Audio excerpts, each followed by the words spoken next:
अस्सलाम वालेकुम जी, मेरा नाम है हसीफ नवाज़ और आप देख रहे हैं आपका अपना पहला YouTube channel I am teacher. आप हमारे इस चैनल को अपने यूट्यूब के सर्च बार पर जाके @IMTeacher33 लिख कर भी सर्च कर सकते हैं। और आज का जो हमारा टॉपिक है वो MTH 101 की जो मिड टर्म की प्रिपरेशन के हवाले से है और इसके जो इम्पोर्टेंट तरीन MCQs हैं वो हम यहाँ पर डिस्कस करेंगे। तो इससे पहले अगर आप हमारे इस चैनल पर नए हैं और हमारा चैनल सब्सक्राइब नहीं किया तो जल्दी से सब्सक्राइब करें और साथ लगे बेल आइकॉन को भी प्रेस करते ताकि आने वाली नई तमाम वीडियोस आपको मिलती रहें। तो चलें जी, बगैर कोई देर किए हम चलते हैं अपनी वीडियो की अपने वाले क्वेश्चन की जानिब। तो सबसे पहला हमारा क्वेश्चन है, कहता है कि which quadrant of the Cartesian coordinate plane contain points with positive X axis X coordinates and negative Y coordinates. कहता है कि वो कौन सा हमारे पास जो एक्स प्लेन है उसमें जो हमारे पास एक कोऑर्डिनेट है उसमें हमारे पास कौन से कोऑर्डिनेट हैं जिसमें एक्स हमारे पास जो है ना वो पॉजिटिव हो और दूसरा जो है वो हमारे पास नेगेटिव हो। तो उससे पहले मैं आपको ऑप्शन दिखा देता हूँ फिर मैं अपने जवाब की जानिब बढ़ूँगा। सबसे पहले हम देखते हैं पहला क्वाड्रेंट, फिर हमारे पास दूसरा क्वाड्रेंट, तीसरा क्वाड्रेंट या फिर चौथा क्वाड्रेंट। तो हमारे पास जो आंसर आएगा वो हमारे पास आंसर आएगा तीसरा क्वाड्रेंट। वो कैसे आएगा वो मैं बता देता हूँ। आप क्या करें, इस तरह क्वाड्रेंट आपने बनाया और ये क्वाड्रेंट है, ये मेरे पास एक्स एक्सिस होता है पॉजिटिव, ये मेरे पास वाई एक्सिस होता है पॉजिटिव, फिर ये मेरे पास नेगेटिव एक्स एक्सिस होता है, फिर मेरे पास ये नेगेटिव वाई एक्सिस होता है। तो अगर हम तीसरे क्वाड्रेंट में देखें, पहला दूसरा तीसरा, ठीक है, तो इसमें कहा है कि पॉजिटिव वाई एक्सिस चाहिए हमें। पॉजिटिव वाई एक्सिस चाहिए तो नेगेटिव हमें क्या चाहिए, नेगेटिव हमें चाहिए, पॉजिटिव हमें एक्स एक्सिस चाहिए तो नेगेटिव हमें वाई एक्सिस चाहिए। तो हमारे पास जो पॉजिटिव एक्स एक्सिस होगा वो इधर होगा और नेगेटिव वाई एक्सिस इधर होगा। तो हमारे पास ये फोर्थ क्वाड्रेंट है। तो इसका जो आप फोर्थ क्वाड्रेंट होगा, थर्ड नहीं बल्कि फोर्थ है।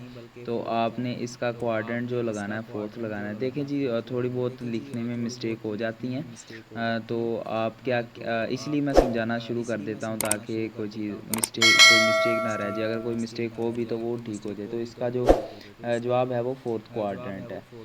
तो चलें जी, अपने नेक्स्ट जो है वो चलते हैं अपने नेक्स्ट क्वेश्चन की तरफ। नेक्स्ट क्वेश्चन में हमें कहता है कि which of the following question represent a horizontal line. इसमें से कौन सा जो है हॉरिजॉन्टल लाइन को रिप्रेजेंट करेगा। y is equal to 3x+2, हमारे पास x इज इक्वल टू -4, हमारे पास जो है y इज इक्वल टू -2 और हमारे पास x+। तो हमारे पास जो y है ना वो हमारे पास हॉरिजॉन्टल लाइन को जो है ना वो करेगा, हॉरिजॉन्टल लाइन को जो है ना रिप्रेजेंट करेगा। वो कैसे करेगा मैं उसका आपको जवाब दे देता हूँ। -2 इसका जवाब होगा। अच्छा जी, वो कैसे होगा, हमारे पास जो क्वाड्रेंट होता है वो कुछ इस तरह से होता है, ठीक है जी। अब जो एक्स एक्सिस पर वैल्यूज़ होती हैं ना, यानी मेरे पास अगर एक्स एक्सिस पर वैल्यू 2 है तो मेरे पास जो इसकी लाइन होगी वो बिल्कुल वर्टिकल होगी, ठीक है जी। और अगर मेरे पास वाई एक्सिस है ना और वाई एक्सिस पर मेरे पास कोई भी नंबर है, 3 हो जाए, 4 हो जाए या माइनस वाई हम पहले पॉजिटिव लेते हैं, तो इसका जो इसकी जो लाइन आएगी वो बिल्कुल ओरिजेंटल होगी एक्स एक्सिस की तरफ। तो यहाँ पर मेरे पास जो वाई है वो नेगेटिव है और वो है -2। तो मेरे पास अगर लाइन आएगी हॉरिजेंटल तो मेरे पास वो -y पर आएगी। तो हमारे पास जो आप कह सकते हैं कि मेरे पास जो दूसरा ऑप्शन है ना, मेरे पास जो तीसरा ऑप्शन है ना, सॉरी, मेरे पास जो तीसरा ऑप्शन है वो मेरे पास ऑप्शन करेक्ट है। चलें जी, अपने नेक्स्ट अपने जो है ना वो बढ़ते हैं अगले क्वेश्चन की जानिब। तो अगला क्वेश्चन हम देखते हैं, कहता है कि the line passing through the points. अब हमारे पास एक लाइन पास कर रही है through the points 2 and 3 and 6 and 1, तो हैज़ अ स्लोप। तो इसमें स्लोप क्या होगी, 1/2, -1/2 या फिर 2 या फिर हमारे पास -2 होगी।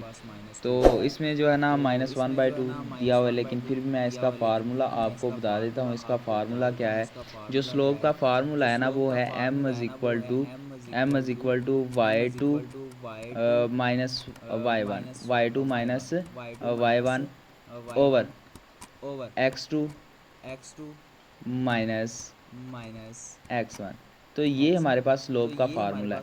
अब पहली जो रकम है वो हमारे पास x1 होती है, फिर हमारे पास जो इसमें इसी में होती है वो हमारे पास y1 होती है, और इसमें हमारे पास जो पहली रकम होती है वो x2 होती है, और यहाँ पर मेरे पास सॉरी ये मेरे पास x2 होगी, और ये मेरे पास y2 होगी, ये मेरे पास x1 होगा, और ये मेरे पास y1 होगा। तो y2 की जगह हमारे पास ये आएगा, यहाँ पर हमारे पास 3 आएगा, -1 आएगा। फिर हमारे पास x2 की जगह हमारे पास नीचे जो है वो आएगा 2, और नीचे मेरे पास जो है वो -6 आएगा। तो हमारे पास क्या आएगा, हमारे पास इक्वल आएगा, ये किसके इक्वल आएगा, ये 2/-3 के। तो ये हमारे पास बनेगा 1/-2। यहाँ फिर ये मतलब इस तरह से ये 4 होगा, सॉरी ये होगा, ये 4 बन जाएगा, -4। तो 2 1 ज़ा 2 और 2 2 ज़ा 4, ये आएगा माइनस का। फिर भी अगर आपको लगता है कि ये पॉजिटिव का आ सकता है तो आप एक बार खुद करके देख लें। तो मेरे लिहाज से ये जो है ना वो माइनस का 1/2 आएगा, तो ये इसका सही आंसर होगा -1/2। तो ये इसका बिल्कुल सही आंसर है। चलें जी, नेक्स्ट हम चलते हैं अपनी अगली स्लाइड की तरफ। तो अगली स्लाइड में क्या कहता है कि slope of 2x-5 is equal to 9। हमारे पास जो इसका सोल्यूशन होगा 2x-5 इज इक्वल टू 9 का, वो क्या होगा। सबसे पहले देखते हैं जी, हमारे पास जो पहला ऑप्शन है वो आ रहा है x इज इक्वल टू 7/2 और x इज इक्वल टू -2। फिर हमारे पास 7/2 और x इज इक्वल टू 2। फिर हमारे पास x इज इक्वल टू 9/2 और x इज इक्वल टू -2। फिर हमारे पास आता है 9/2, यहाँ फिर हमारे पास x पॉजिटिव का। तो यहाँ पर जो आंसर है 7/2 और x-2 है। तो सबसे पहले हम आंसर की तरफ बढ़ते हैं। तो हाँ, मैं आपको ये बात बता दूं कि जब भी हम किसी चीज़ को लेते हैं, यानी 2x है और माइनस मेरे पास 5 है, तो हम जब भी इसका मॉड्यूल लेंगे तो इसके दो हिस्से होंगे। सबसे पहला जो हिस्सा होगा वो होगा 2x और +5, ठीक है। एक हमारे पास पॉजिटिव में होगा और एक हमारे पास नेगेटिव में होगा, और 2x -5 वैल्यूज़ इसमें चेंज हो जाएंगी, और इस तरह से हमारे पास क्या आएगा, ये इक्वल टू 9 होगा, और ये भी इक्वल टू 9 होगा। अब इसमें क्या होगा कि हमारे पास यहाँ पर 5 उधर जाके माइनस का होगा, तो हमारे पास हमारे पास क्या आएगा, हमारे पास आएगा इधर आ जाएगा, हमारे पास 4 आ जाएगा, और जवाब यहाँ पर x का आएगा 2। पहली रकम ये मैं सोल्व कर रहा हूँ, तो x मेरे पास क्या आएगा, 2 आएगा, ठीक है ना। और फिर मेरे पास जो दूसरा है उसमें क्या होगा कि मेरे पास उधर जाके ये प्लस का हो जाएगा। जब ये प्लस का होगा तो यहाँ पर मेरे पास क्या आएगा, 13, और ये मेरे पास क्या आ जाएगा, ओह सॉरी, यहाँ पर मेरे पास ये मेरे ख़्याल से जो है ना आंसर ठीक है। मेरे पास x इज़ इक्वल टू 7/2 और x इज़ इक्वल टू -2, ये आंसर ठीक है। आप एक बार तहकीक कर लीजिएगा, और अगर नहीं तो आप कमेंट बॉक्स में बता दीजिए, मैं आपको ये हल करके बता दूंगा। चलें जी, अपने जो है ना वो क्वेश्चन की जानब बढ़ते हैं। कहता है what are the coordinate of origin in the coordinate plane. तो हमारे पास कोऑर्डिनेट प्लेन में कौन सा है, मैं आपको वो बता दूं, वो आंसर बिल्कुल ठीक होगा। हो सकता है यहाँ पर मेरी कैलकुलेशन में थोड़ी सी गड़बड़ हो गई, लेकिन वो आंसर बिल्कुल ठीक होगा। इसके बाद 0 0, फिर हमारे पास -1 -1, यहाँ फिर हमारे पास 0 1। तो मैं आपको यहाँ पर एक बार कोऑर्डिनेट बना के दिखा दूं कि मेरे पास जब कोऑर्डिनेट होता है तो ओरिजिन पे मेरे पास x भी क्या होता है, 0 होता है, और मेरे पास y भी क्या होता है, 0 होता है। तो मेरे पास आंसर जो आना चाहिए ना वो 0 0 आना चाहिए, बी वाला आंसर आना चाहिए। तो देखते हैं हमारे पास आंसर क्या आता है। तो हमारे पास जो आंसर है वो आता है 0 0। तो ये हमारे पास इसका आंसर आएगा। चलें जी, अपने नेक्स्ट हम क्वेश्चन की जानिब चलते हैं। कहता है which of the following question represent a vertical line in coordinates. इनमें से कौन सा जो क्वेश्चन है वो वर्टिकल लाइन जो है ना वो देता है कोऑर्डिनेट्स में। तो हम उसको देख लेते हैं अच्छी तरह से। हो सकता है इसका थोड़ा सा उन्होंने आंसर में गड़बड़ की हो। जी बिल्कुल सही आंसर है इसका कि हमारे पास जो एक्स है ना वो वर्टिकल लाइन देगा। वो मैं आपको समझा चुका हूँ थोड़ी सी क्वेश्चंस में कभी कभी गड़बड़ हो जाती है, इसका मतलब ये नहीं कि सारे क्वेश्चंस में गड़बड़ होगी। बाकी मैं बाकायदा आपको समझा रहा हूँ ताकि आपको साथ साथ समझ आती जाए, और आप जो है ना वो सब्जेक्टिव भी साथ साथ जो है ना वो आप सब्जेक्टिव को भी अच्छी तरह से करके आएँ। और ये जब आप ये मुझसे एमसीक्यू समझ के जाएँगे तो आप इस काबिल हो जाएँगे कि आप सारे के सारे एमसीक्यूज़ बड़ी आसानी से जो है ना वो हल करके आएँ। और अगर आप ये पेपर दे के आते हैं तो मुझे लाज़मी आप कमेंट करिएगा कि आपका पेपर कैसा हुआ। और अगर आप अभी तक आपने हमारा ये चैनल सब्सक्राइब नहीं किया तो जल्दी से सब्सक्राइब कर दें, और हमारी वीडियो को भी लाज़मी लाइक कर दें, क्योंकि हमने बहुत मेहनत से आपके लिए ये वीडियो बनाई है। अब हमारे पास जो है ना आप जानते हैं यहाँ पर 2 है, तो जब भी हम एक्स एक्सिस पे लाइन लगाते हैं तो हमेशा क्या लगती है, वर्टिकल लाइन लगती है। तो ये हमारे पास करेक्ट ऑप्शन होगा। तो चलें जी, अपनी हम चलते हैं नेक्स्ट जो है ना वो स्लाइड की तरफ, जिसमें कहता है कि which of the following of linear equation represent the slope intercept form. इनमें से कौन सी जो लीनियर इक्वेशन है वो स्लोप इंटरसेप्ट फॉर्म को जो है ना रिप्रेजेंट करती है। X plus b y is equal to c y is equal to m x plus b, और x minus x one y minus y one is equal to x two minus x one y two minus y one. फिर हमारे पास y two y minus y one is equal to m x minus x one. तो अगर हम linear की बात करें ना, लीनियर इंटरसेप्ट की, तो हमारे पास जो Y is equal to X plus B है ना, ये हमारे पास करेक्ट ऑप्शन है। तो चलें जी, अपनी नेक्स्ट स्लाइड पर चलते हैं।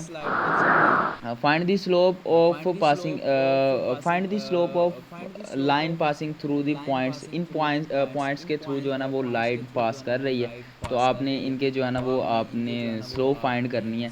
तो आपको मैं स्लोप का फार्मूला पहले बता दूं। स्लोप का जो फार्मूला है वो m इज इक्वल टू, मैं पहले भी बता चुका हूँ शायद पिछले एक दो क्वेश्चन में, वो है y माइनस वाई वन, या आप कह सकते हैं y2 माइनस वाई वन। और फिर हमारे पास आ जाता है एक्स माइनस एक्स वन, या फिर X two minus x one. तो ये आपने फार्मूला लगा के देख लेना है कि आंसर क्या है। हम आंसर यहाँ पर देख लेते हैं। यहाँ पर आंसर जो बताया हुआ है वो है 3/5, ये आंसर बताया हुआ है। बाकी आप खुद भी देख सकते हैं कि आंसर इसका क्या आएगा। बहुत आसान है, मैंने आपको बाकायदा ये फार्मूला लगा के दिखाया था कि ये फार्मूला किस तरह से लगेगा। चलें जी, अपनी अगली जो है ना वो स्लाइड की तरफ चलते हैं। हमारी स्लाइड क्या कहती है, which of the question of the vertical line passing through the points. तो हमारे पास क्या है, x इज इक्वल टू 4, फिर हमारे पास है y is equal to 4x minus 2, फिर हमारे पास y is equal to minus 2, फिर हमारे पास x इज इक्वल टू 2। तो कहता है कि इनमें से कौन सी इक्वेशन है जिसमें हमारे पास जो एक वर्टिकल लाइन है ना वो गुजर रही है 4x माइनस 2 में से। तो हमारे पास जो आंसर आएगा वो x इज इक्वल टू 4 होगा। ठीक है, वर्टिकल लाइन है ना, तो वर्टिकल लाइन में मैं आपको बता दूं कि ये मेरे पास क्वाड्रेंट है, और यहाँ पर जो दूसरी वैल्यू होती है वो y की होती है, और पहली जो वैल्यू होती है वो x की वैल्यू होती है। और हमारे पास जो y की वैल्यू होती है वहाँ पर हॉरिजॉन्टल लाइन होती है। यहाँ पर -2 है तो -2 में हॉरिजॉन्टल लाइन होगी। और जो मेरे पास x की वैल्यू यहाँ पर 4 है, तो यहाँ पर हमारे पास क्या होगी, एक वर्टिकल लाइन बनेगी। तो x इज इक्वल टू 4, यहाँ पर मेरे पास एक वर्टिकल लाइन बन रही है। तो ये इसका करेक्ट ऑप्शन है। चलें जी, अपनी नेक्स्ट स्लाइड पर चलते हैं। कहता है which is the distance between the points 2 3 and 5 7 in the coordinates plane. तो यहाँ पर स्क्वायर रूट 3 आया है, फिर हमारे पास स्क्वायर रूट 13 आया है, या फिर 5 आया है, फिर 7 आया है।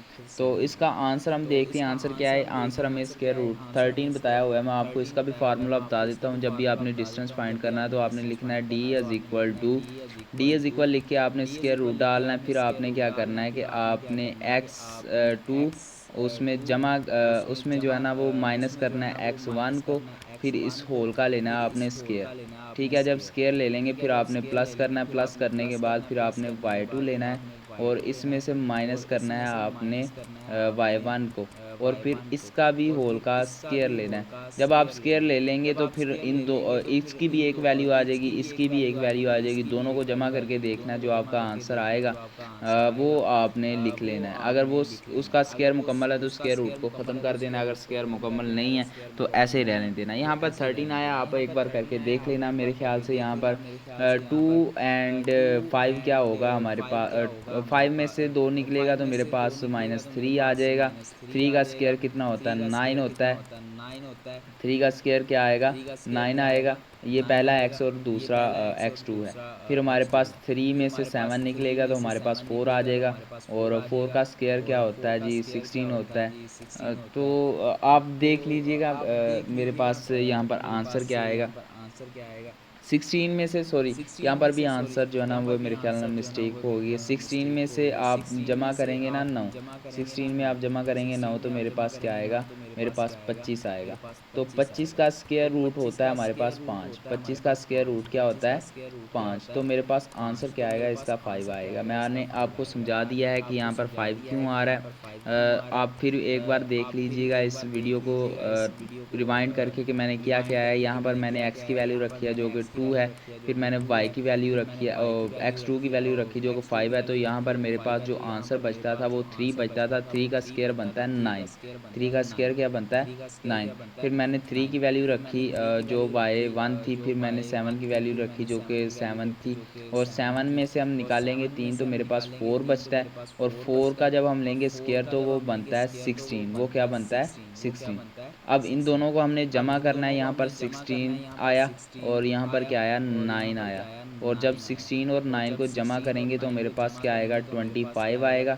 और 25 का हम जब स्क्वायर रूट लेंगे तो मेरे पास 5 आएगा। तो 5 इसका करेक्ट ऑप्शन है, आपने ध्यान से देख लेना है। और अक्सर मिस्टेक्स हो जाती हैं, रात को वीडियो बनाते हैं तो रात को वीडियो बनाते हुए जो है ना वो आंसर जो है ना वो गलत लिखा जाता है। तो इसका 5 जो है ना वो करेक्ट ऑप्शन है, आपने ध्यान से देख लेना है। चलें जी अपनी नेक्स्ट स्लाइड की तरफ चलते हैं। नेक्स्ट हमारे पास जो स्लाइड है कहता है which of the equation represent a circle with centre 2 - 1 and radius. कहता है इनमें से कौन सी जो इक्वेशन है वो सर्कल को बता रही है जिसका सेंटर 2 - 1 है और रेडियस 4 है। तो यहाँ पर इक्वेशन जो है वो 16, दूसरी इक्वेशन जो है ना वो मुझे लग रही है। और इसका आंसर हम देखते हैं क्या बनेगा।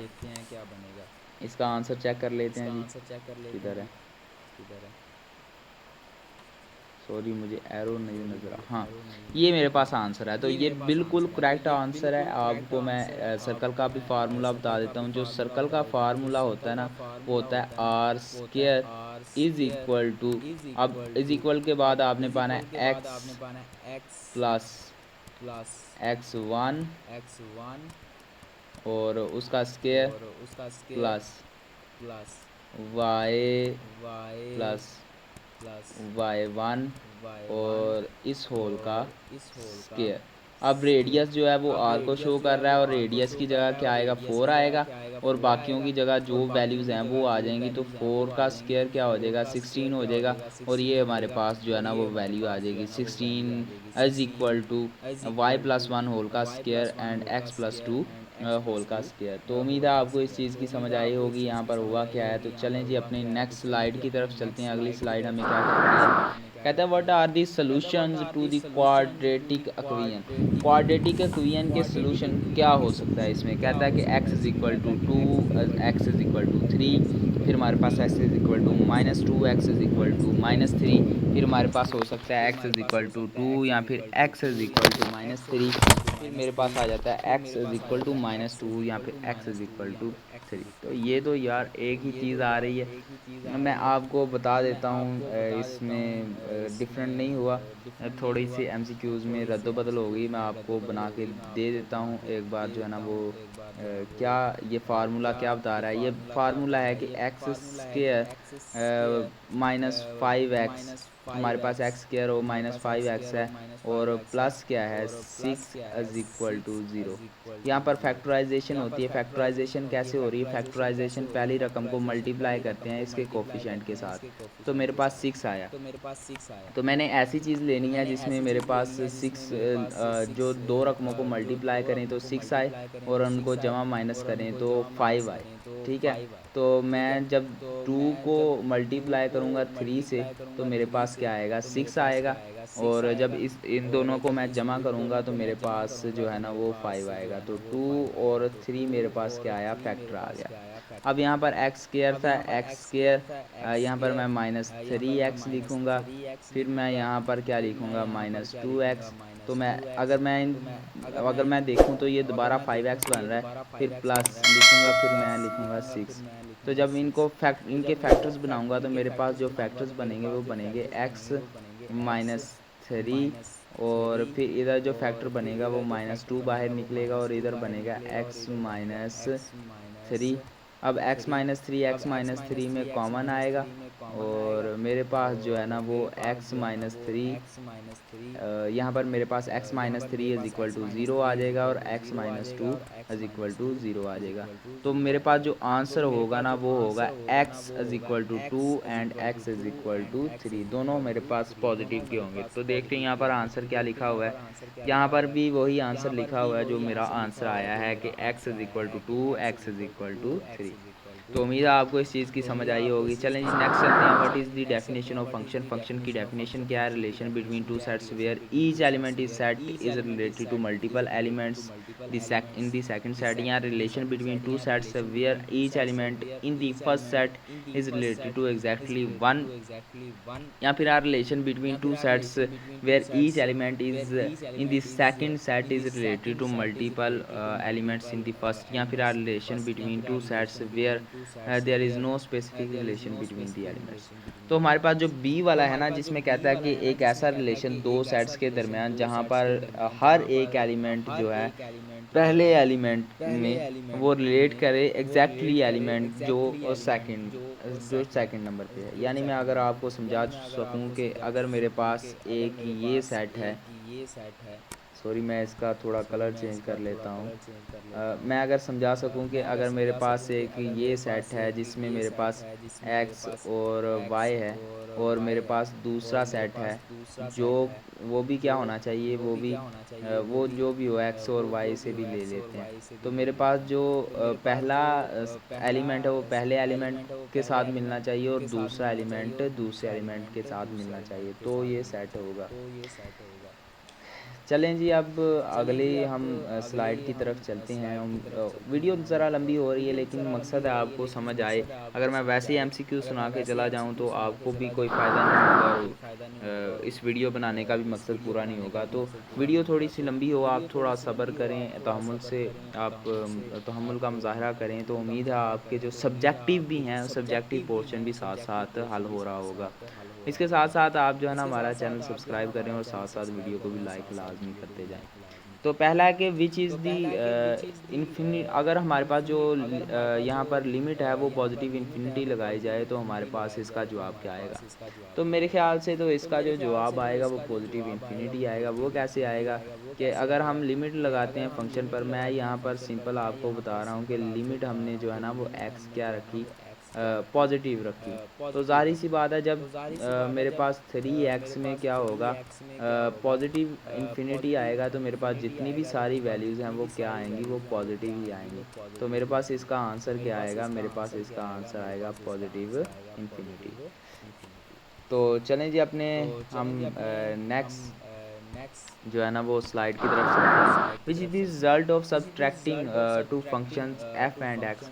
अगर हम दो फंक्शंस को सब्ट्रैक्ट कर रहे हैं तो कौन कौन सा फंक्शन होगा? तो इसमें मेरे पास मैं आपको चारों के बारे में बता देता हूँ। जब हम जमा करते हैं तो f x plus g x होता है, और इसे हम एफ इसके अंदर हम x f g plus g भी लिख सकते हैं, फिर f x minus g x होता है, फिर f x multiply g x भी होता है, फिर हमारे पास f divided by g x भी होता है। तो f x minus g x जो सब्सट्रैक्शन होता है, ये हमारे पास एफ ओवर जी डिवीजन होती है, ये हमारे पास मल्टीप्लिकेशन होती है, ये हमारे पास एडिशन होती है। चारों कैटेगरीज आपने जान ली और इनके बारे में भी जान लिया, इनके क्या क्या कहते हैं। फिर हमारे पास रेंज क्या होगी इसकी, पॉजिटिव होगी, रियल नंबर्स होंगे, या फिर हमारे पास नेगेटिव नंबर्स होंगे, या ओनली ज़ीरो होगा। तो मैं अगर आपको बताऊं कि अगर हमारे पास x जो है ना वो कभी इक्वल आ जाए -1 के, तो अगर आप इसमें डालें ना -1, एफ एक्स में -1 डालें, तो मेरे पास x की जो वैल्यू है ना वो उसके ऊपर है स्केयर।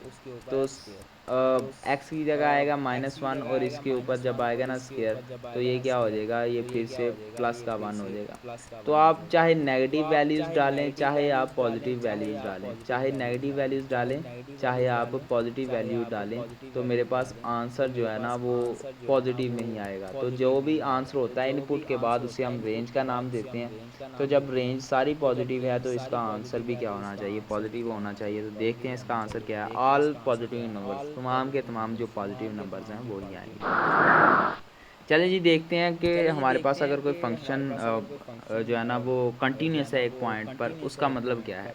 उसका मतलब है कि मेरे पास जो लिमिट है ना एट दैट पॉइंट, हमारे पास वो क्या है, इक्वल है।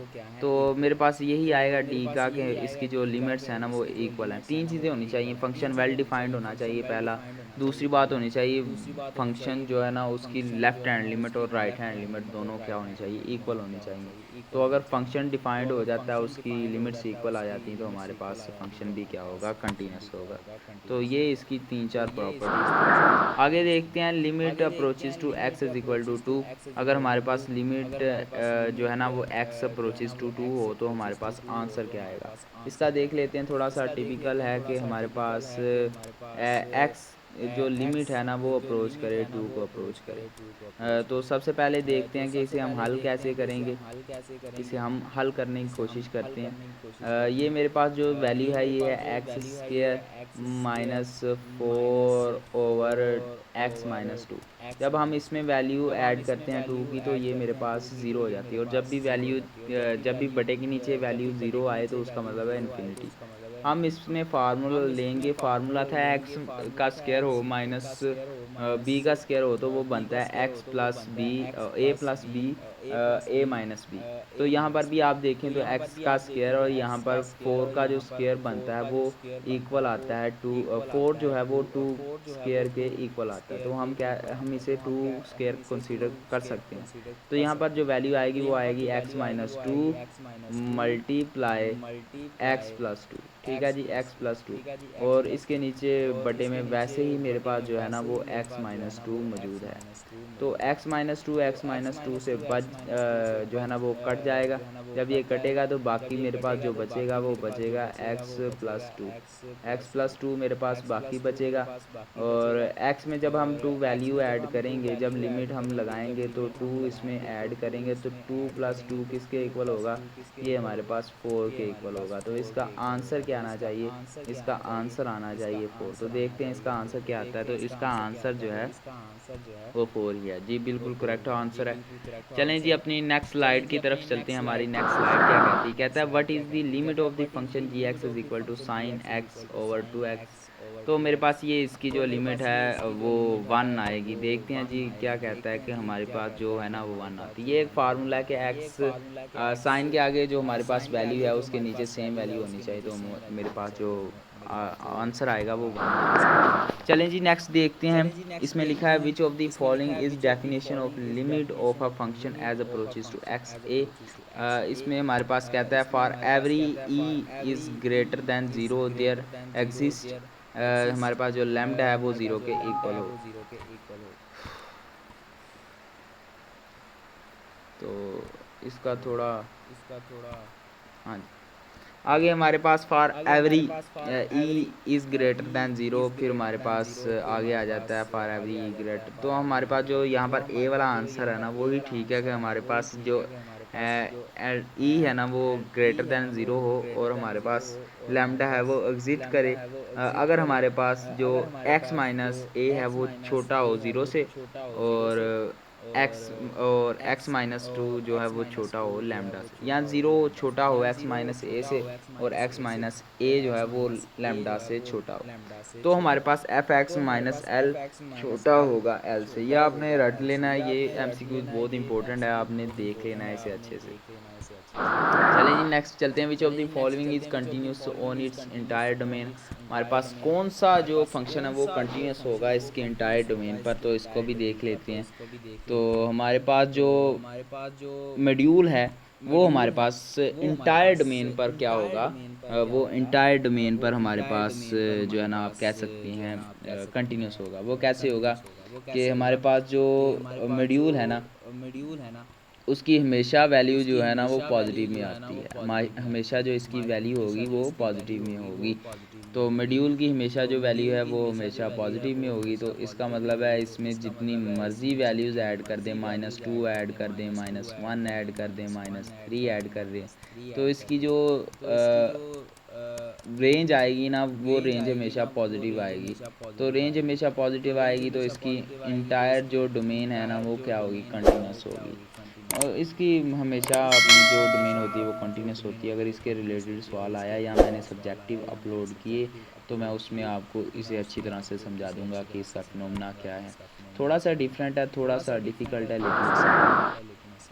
Which of the following statement is true about the continuity of trigonometric functions।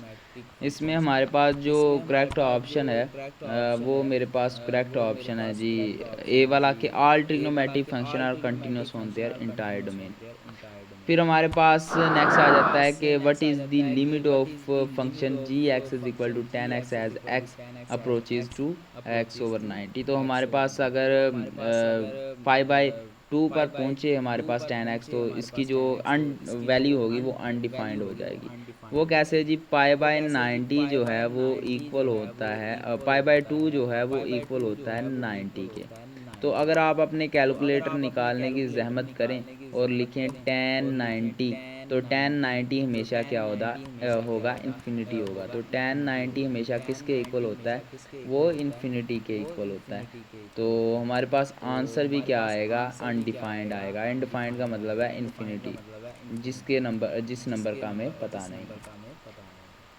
चलें जी हम अपनी अगली स्लाइड की तरफ चलते हैं। अगली स्लाइड हमें क्या कहती है, कहता है which of the following continuous on it's entire domain. तो हमारे पास वही चीज़ आ जाती है जिसके जो कॉज है हमारे पास वो इंटायर डोमेन पर क्या होगा, कंटिन्यूस होगा। कैसे होगा, हमारे पास कॉज -x हो तो भी वो पॉजिटिव होता है और कॉज वैसे हो तो भी वो पॉजिटिव होता है। तो कॉज मेरे पास जो है हमेशा क्या होगा, पॉजिटिव होगा।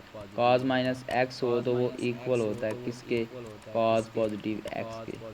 तो कॉज एक्स की जो डोमेन है वो हमेशा क्या रहेगी, पॉजिटिव रहेगी। हम आंसर की तरफ चलते हैं। आंसर हमें क्या बताता है, हो सकता है हम गलत हों, लेकिन आंसर की तरफ भी देख लेते हैं। तो आंसर भी हमें यही बता रहा है कि कॉज जो है वो पॉजिटिव एक्स है।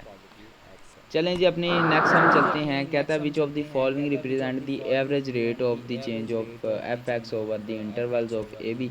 तो इसमें हमारे पास जो करेक्ट ऑप्शन है वो मैं आपको बता देता हूँ। हमारे पास जो पहला ही है वही करेक्ट ऑप्शन है कि f b minus f a is equal over b a. तो बी ए बी में हमारे पास जो आप कह सकते हैं कि जो चीज़ बताती है कि इसका एवरेज रेट क्या है वो ये हमारे पास फार्मूला है।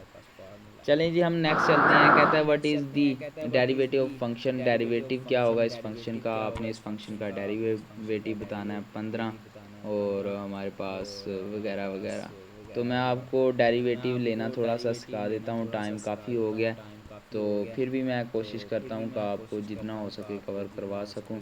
एफ एक्स का क्यूब और +2x का स्क्वायर और फिर हमारे पास -3x आता है, फिर मेरे पास आता है 1। तो हमारे पास जब इसका मैं डायरेक्ट करने लगा हूँ थोड़ा सा, जब हम इसका लेंगे डेरिवेटिव तो मेरे पास पावर रूल है कि जो ऊपर वाली वैल्यू होती है वो पहले आ जाती है और उसके कोफिशिएंट के साथ मल्टीप्लाई हो जाएगी, और जो ऊपर वाली वैल्यू है उसमें से माइनस हो के हमारे पास बाकी बच जाएगा। इसी तरह उस मामलात में होगा कि 4, और इधर क्या आएगा, इधर आ जाएगा मेरे पास 4 आ जाएगा, और इधर क्या बचेगा, x बचेगा। फिर मेरे पास ये अकेला -3 आ जाएगा, और मेरे पास जो कांस्टेंट होती है वैल्यू जिसके साथ कोई x नहीं होता वो होता है 0 के इक्वल। तो आप देखिए मेरे पास कौन सी बन रही है, 3 5 बार 15, 15x का स्क्वायर प्लस 4x प्लस 3। तो ये मेरे पास करेक्ट ऑप्शन है जो कि ए वाला है, ए वाला मेरे पास करेक्ट ऑप्शन है। तो यही आपको रेकमेंड है। चलें जी, अपने नेक्स्ट हम स्लाइड की तरफ चलते हैं। तो नेक्स्ट स्लाइड में हमें कहता है कि मेरे पास which of this power rule for differentiate के लिए कौन सा पावर रूल है, तो उसे आपने बताना है। तो मेरे पास जो पावर रूल है वो पहला ही है, मैंने आपको अभी अभी समझाया कि x की पावर n है, तो n हमारे पास सबसे पहले आएगा। फिर हमारे पास क्या होगा कि x की पावर n में से एक माइनस होगा, तो हमारे पास पावर आ जाएगी। पीछे मैंने आपको एग्जांपल दी थी। तो इसमें हमारे पास जो करेक्ट है इसका मेरे लिहाज से वो सी वाला है, क्योंकि मेरे पास जब भी इसका डेरिवेटिव लेंगे तो क्या होगा, मेरे पास -2x बाहर आ जाएगा, और बाकी रकम वैसी की वैसी रहेगी। तो ये हमारे पास करेक्ट ऑप्शन होगा। 2 शायद बाहर आ जाएगा, सिर्फ 2। तो ये मेरे पास इसका, तो फिर -2x बाहर रहेगा, तो फिर मेरे पास -2x और ई का स्क्वायर। तो देखते हैं इसकी वैल्यू आ क्या रही है, ज़रा चेक कर लेते हैं। इसकी जो वैल्यू आ रही है वो है जी, हाँ पहले वाली ठीक है, -2x जो पावर है ना वो बाहर आ जाएगी। ठीक है, जो पावर है वो बाहर आ जाएगी। पावर हमारे पास क्या है, -2, और x जो है वो dx से कैंसिल हो जाएगा, वो तो वैसे ही कैंसिल होगा, और हमारे पास ई एक्स का स्क्वायर आ जाएगा। इसका भी मैं आपको बता देता हूँ कि हमारे पास जो भी ई की वैल्यू है ऊपर एक्स है, तो अगर इसका डेरिवेटिव लें हम ई एक्स का विद रिस्पेक्ट टू एक्स, तो हमारे पास क्या होता है कि इसके पहले जो ऊपर वाली जो वैल्यू होती है सबसे पहले वो आती है, जो कि D x over D x है, और बाद में हमारे पास ये जो वैल्यू है ये वैसी की वैसे ही आ जाती है। तो इसके जगह कोई भी कोफिशेंट होगा वो बाहर आ जाएगा, और डी एक्स से कैंसिल होगा। इसी तरह से मेरे पास ये एक्स कैंसिल हुआ है, और -2x बाहर आया है, और ई की वैल्यू जो है वैसे की वैसे ही रहेगी। तो उम्मीद है आपको इस चीज़ की समझ आई होगी। चलें जी, अपनी नेक्स्ट स्लाइड की तरफ चलते हैं। नेक्स्ट स्लाइड की तरफ कहता है which is the rule to differentiate a constant multiple by a. तो प्रोडक्ट रूल है हमारे पास, क्वेश्चन रूल आ जाता है, चेन रूल आ जाता है, फिर हमारे पास कांस्टेंट मल्टीपल रूल आ जाता है। तो मैं आपको बता दूं कि आपने ये जो 3 रूल हैं ना अच्छी तरह से करके जाने हैं किताब से। पहले प्रोडक्ट रूल, फिर कोफिशिएंट रूल, फिर हमारे पास चेन रूल। ये आपने लाजमी करके जाने हैं, और कोई करके जाए ना जाए। तो इसमें हमारे पास जो चेन रूल है ना, शायद वो कांस्टेंट मल्टीपल रूल, वो इसका करेक्ट ऑप्शन है। चलो जी, यहाँ पर देखते हैं डेरिवेटिव क्या है। तो ये जितने भी आपके पास फंक्शन है ना इनको भी आपने देख जाना है। इसका जो डेरिवेटिव होता है वो कॉज एक्स होता है, तो इसका जो करेक्ट ऑप्शन आएगा वो कॉज एक्स ही आएगा।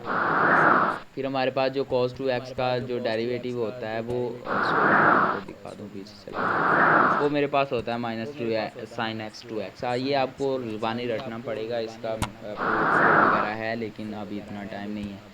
तो डेरिवेटिव जो tan x का होता है वो मेरे ख्याल से सेकंड का स्क्वायर होता है, और जो कॉस का डेरिवेटिव होता है, कॉट का डेरिवेटिव होता है वो माइनस कोसिकेंट का स्क्वायर होता है। तो आपने ये सारे डेरिवेटिव एक बार देख जाने। और सेकंड का जो डेरिवेटिव होता है वो होता है सेकंड एक्स tan x। तो चलें जी, नेक्स्ट चलते हैं। हमारे पास ये जो डेरिवेटिव एल एन का रूल है, इसमें इसका मैं आपको रूल एक बार समझा देता हूँ। इसका पहले आंसर आएगा ए वाला। अब ये कैसे आया है, आपने रकम देखनी है। रकम क्या है, 4x का स्क्वायर प्लस 3x ओवर -2। अब ये जो रकम है ना ये एक बार चली जाएगी नीचे, यानी बटे के नीचे चली जाएगी। ठीक है। ये सारी रकम क्या चली जाएगी बटे के नीचे, और ऊपर वाली का डेरिवेटिव आएगा। जब हम इसका डेरिवेटिव लेंगे तो इसका 8x आएगा और इसका जो है ना 3 आएगा। तो देखें 8x इसका डेरिवेटिव आया, आपको डेरिवेटिव लेना चाहिए। पीछे भी मैंने आपको सिखाया डेरिवेटिव कैसे लेते हैं, और नीचे सारी की सारी रकम आ जाएगी। इसको हम कहते हैं derivative of log, derivative of natural log, या फिर आप कह सकते हैं डेरिवेटिव ऑफ लॉग। यानी अगर ये मेरे पास एल एन एक्स है, मैं आपको एक सिंपल सी एग्जांपल दे रहा हूँ, तो इससे क्या होगा कि मेरे पास जो है ना वो एक्स एक बार नीचे चला जाएगा, फिर हम डेरिवेटिव लेंगे एक्स का, फिर दोबारा हम डेरिवेटिव लेंगे एक्स का। पहले एक्स नीचे आएगा, फिर डेरिवेटिव लेंगे एक्स का। तो आप जानते हैं डेरिवेटिव एक्स से कैंसिल हो जाएगा, मेरे पास आंसर आएगा एक्स। इसी तरह इस चीज़ का पहले डेरिवेटिव लिया गया, इसे ऊपर लिखा गया, और फिर हम जो है ना इसे एल एन के थ्रू जो है ना नीचे ले जाते हैं। ये एक रूल है, आपको रूल थोड़ा बहुत याद करना पड़ेगा, आसान है, आ जाएगा। अगर नहीं आया तो कमेंट में आप पूछ सकते हैं कि इसका असर रूल क्या है। फिर इम्प्लिक्ट जो differentiate is use to differentiate function, यहाँ पर मेरे पास जो आंसर है वो मेरे पास इम्प्लिसिटी एक्सप्रेस्ड, इसका जो करेक्ट आंसर होगा इम्प्लिसिटी सही है जी। चलें जी, चलते हैं अभी derivative position function with respect to time. तो यहाँ पर मेरे पास जो वेलोसिटी जो है ना इसका करेक्ट ऑप्शन है, कि जब भी हम पोजीशन चेंज करते हैं या डिस्टेंस लेते हैं तो उसका जो आंसर आएगा वो वेलोसिटी आएगा। चले जी, which can be used to determine if critical point is relative maximum और मिनिमम। तो कौन सा जी, हम देखते हैं कि जो मेरे पास पॉइंट है वो रिलेटिव मिनिमम है या फिर मैक्सिमम। तो हम किसी भी चीज़ का सेकंड डेरिवेटिव लेते हैं अपना रिलेटिव मैक्सिमम और मिनिमम फाइंड करने के लिए।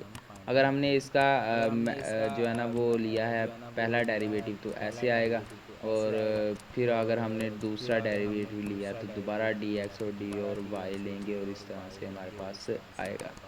अब इसमें वैल्यूज़ पुट करेंगे, जो हमारे पास वैल्यूज़ हैं उससे हम रिलेटिव मिनिमा और रिलेटिव मैक्सिमम निकालेंगे। चलें जी, नेक्स्ट अपनी वैल्यूज़ की तरफ चलते हैं। कहता है function has a relative X is equal to 2 which of the following true. तो हमारे पास जो करेक्ट इसका आंसर आएगा ना, अगर रिलेटिव मिनिमम है तो वो आएगा जी। हम इसका जो है ना वो फंक्शन लेंगे, और हमारे पास जी का जो जी में हम 2 पुट करेंगे तो इक्वल आएगा ना जब 0 पे, तो वो मैक्सिमम होगा। और ये मिनिमम भी होता है और मैक्सिमम भी होता है। तो इसमें जो करेक्ट ऑप्शन है वो हमारे पास function is increasing at that point. तो वो हमारे पास फंक्शन क्या होगा, वो फंक्शन जो है रिलेटिव मैक्सिमम होगा जब वो उस पॉइंट पे इंक्रीज़ हो रहा होता है। तो ये थी जी आज की हमारी वीडियो। उम्मीद है ये वीडियो आपको बहुत ही ज़्यादा पसंद आई होगी, और इन्फॉर्मेशन से पड़ी हुई वीडियो थी, और मैंने कोशिश की जितने ज़्यादा टॉपिक हों उस वीडियो में मैं आपको कवर करवा सकूं। तो अगर जो टॉपिक रह गए हैं आप अच्छी तरह से बुक से कर लीजिएगा। इसमें मैंने ऑलमोस्ट जितने भी एमसीक्यूज़ हैं वो सारे एक्सप्लेन किए हैं। जो चीज़ समझ नहीं आई आप कमेंट करके पूछ सकते हैं, मैं उसका लाजमी जवाब दूंगा। मिलते हैं अगली वीडियो में, तब तक के लिए अल्लाह हाफिज़।